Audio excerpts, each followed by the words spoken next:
Assalamualaikum warahmatullahi wabarakatuh. Selamat berjumpa kembali bersama saya Muhammad Agung Hidayatullah. Pada kesempatan kali ini kita akan mendiskusikan tentang motivasi.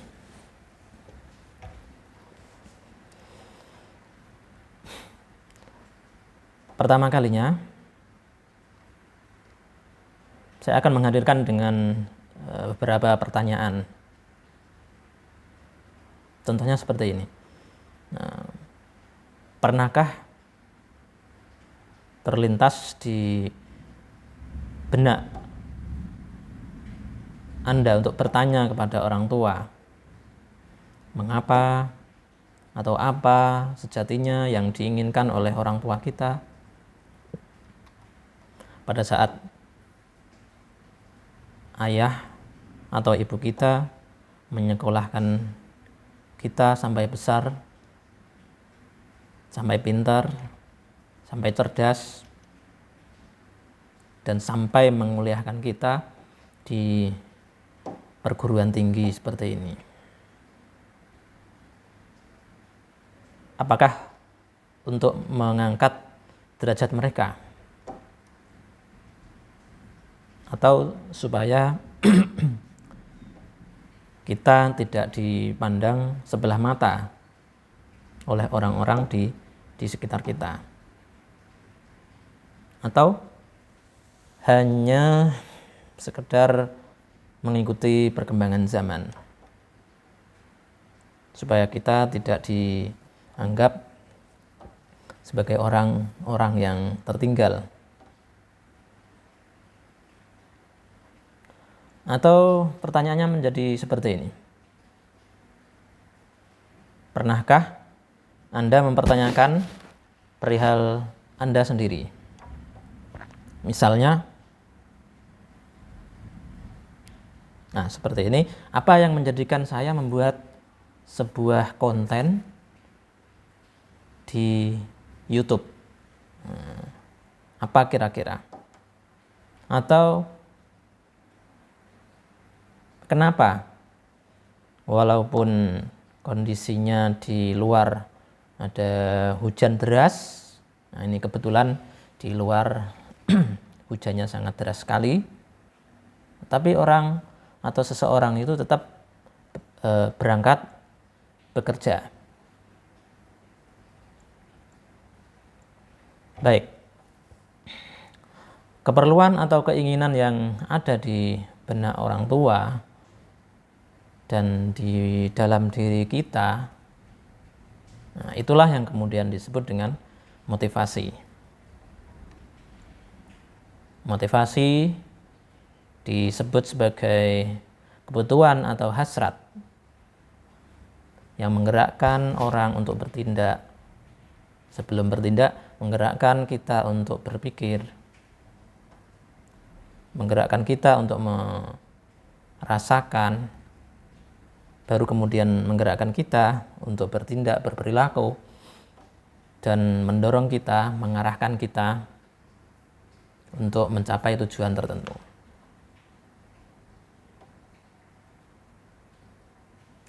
Kebutuhan biasanya merujuk pada motivasi internal.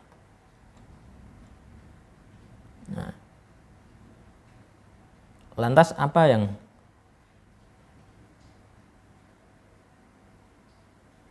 merujuk pada motivasi eksternal? Contohnya insentif.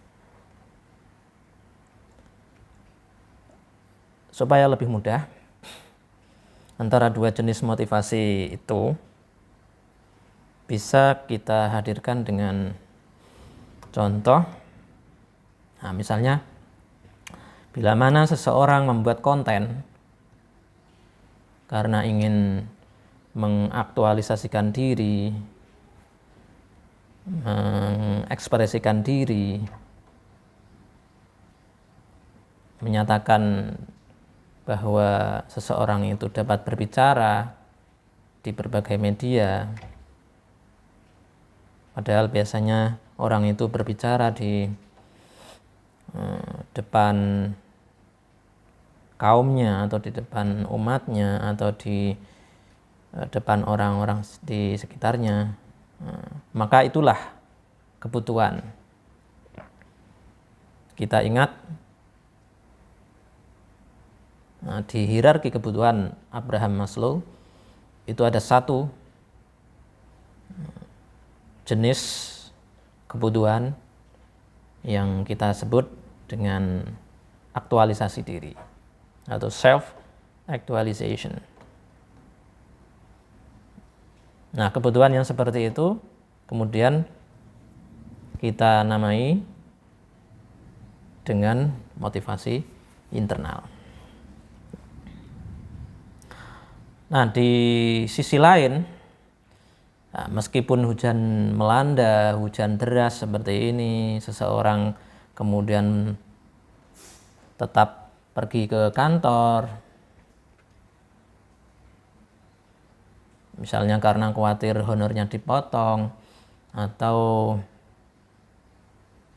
demi mempercepat promosinya ke jabatan yang lebih tinggi, maka itulah yang dapat kita contohkan sebagai insentif, dan itu termasuk ke dalam motivasi eksternal.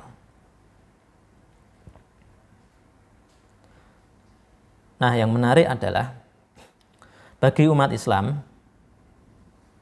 motivasi sesungguhnya merupakan anugerah dari Allah Subhanahu wa taala. Motivasi merupakan sifat dasar atau fundamental dan juga vital bagi kepribadian kita yang akan memberikan efek pada tindak tanduk kita, memberikan implikasi pada perilaku kita sehari-hari. Nah, motivasilah yang membuat